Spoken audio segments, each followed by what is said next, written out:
Brantley with the Arkansas Times on Monday, January 16th.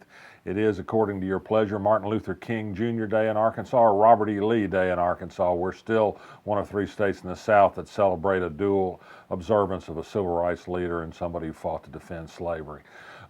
Interesting note today, Google, which automatically updates hours of businesses on the web for what their hours of operation are, says in states other than Arkansas that it's Martin Luther King Day. Here it says it's Robert E. Lee Day, so you better check to see if the place you're going is open or not.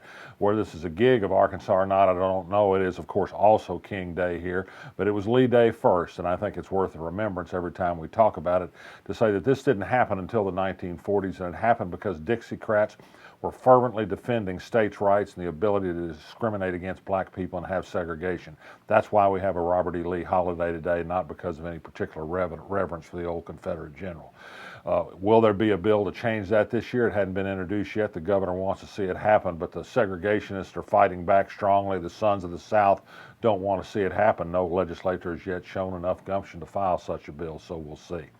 Elsewhere, big news daily from Donald Trump, soon to be president in just a few more days. He's offended all of Europe, says he doesn't think much of NATO, says he doesn't care if the European Union is busted up, and is open to ending sanctions against Russia, our new friend. This reverses decades of U.S. diplomacy with Europe. People in Europe are offended. I don't expect it'll upset Trump's followers too much to get Europe's nose out of joint. He also criticized Angela Merkel for taking immigrants into her country. That certainly will be popular with his people. Donald Trump also made news because he made a unilateral promise, it seemed, that his plan to replace Obamacare will be universal health care for all, insurance for everybody, and at a lower cost besides. I've written on the blog today, this sounds like one of those tavern promises for free beer tomorrow. If he can deliver it, he'll certainly be a historic president. What he proposes can't be done without an expenditure of government money. I think that his Republicans in Congress aren't likely to be for it. We shall see. Maybe he'll be a miracle worker. He has not yet revealed any details. Perhaps he'll get credit from his people for saying something that sounded good, even if he doesn't deliver. That's been the case so far. Speaking of taxation, a city government in Little Rock this week is going to consider a resolution urging the federal delegation in Congress to have a federal sales tax on internet sales. The migration of business to the internet has wrecked local sales tax revenue for cities and counties. They'd like to get some of that money back.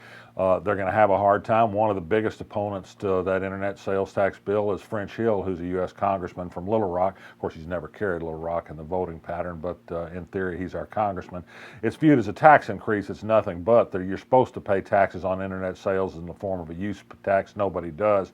Some states, however, have come up with a better way. They found a way to pass a bill that makes it so difficult for people like Amazon to report their sales transactions that they've decided to voluntarily collect and remit the sales tax in a number of states. Jake Files of Fort Smith says he may file just such a bill in Arkansas this week, so that's good news. 50 people have signed a petition asking for a meeting with the Little Rock School Board. That would be Johnny Key. There is no real school board here since the state took over the school district.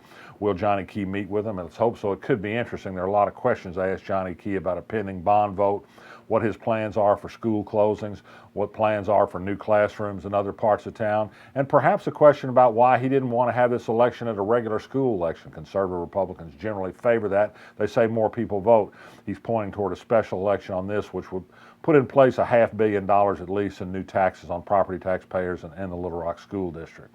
Over the weekend, sad news. Townsend Wolfe died at 81. He was the retired executive director of the Arkansas Arts Center, a towering figure in Arkansas's cultural life. He led the Arts Center to a tremendous growth in 34 years, and he was a nice guy. We'll miss Townsend Wolfe. The General Improvement Fund scandal, that is how money was spent by legislators who sent money and laundered it through regional planning development districts to use it for local projects as a way around a constitutional prohibition on local projects, continues to grow. Micah Neal's already pleaded guilty to taking kickbacks for money he provided to nonprofit agencies. Over the weekend, we've learned that a Berryville mayor says he only got some legitimate money for his city after he agreed to stop objecting to $200,000 for a small Bible college in Springdale that got more than $600,000 thanks to then Senator John Wood's help. We learned that a lot of the money, $60,000, went in a couple of places for Christmas turkeys and hams through a nonprofit agency. We learned this morning that Northwest Arkansas legislators inexplicably sent $40,000 or more down to Benton, Arkansas to an insurance agent who had a plan, he said, to provide ozone therapy, a somewhat controversial type of alternative medicine. No evidence yet about exactly how that money was used for a beneficial purpose. Again, whether or not there was anything illegal in any of this, it's become clearer and clearer that the General Improvement Fund program was abused and there was very little accountability in it. There is a movement to stop doing it anymore. The governor doesn't want to do it, but legislators love to have those little checks to pass out to their hometown folks. It makes them big shots. And whether that money gets spent well after they pass it out, I'm not sure they really care. Speaking of state wisdom, the Arkansas Highway and Transportation Department, I prefer to call them the Freeway Department, says they're talking about putting a big new tax on people who drive electric cars. There are only 333 of them in the state right now, but the Highway Department doesn't think it's fair that they only pay a small registration fee and don't pay any of the gas tax that gasoline vehicles pay to pay for the roads. There's some small truth in this, and there are going to be a lot more electric cars in the future.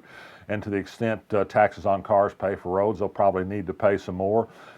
Pay according to mileage would make more sense. The average gasoline car drives a whole lot farther than the average electric car, particularly today when the limits on batteries are as short as they are. And they're generally used for short hops around the city. City dwellers like them. They're not driving a big electric car off to Cabot and commuting every day. It wouldn't be prudent.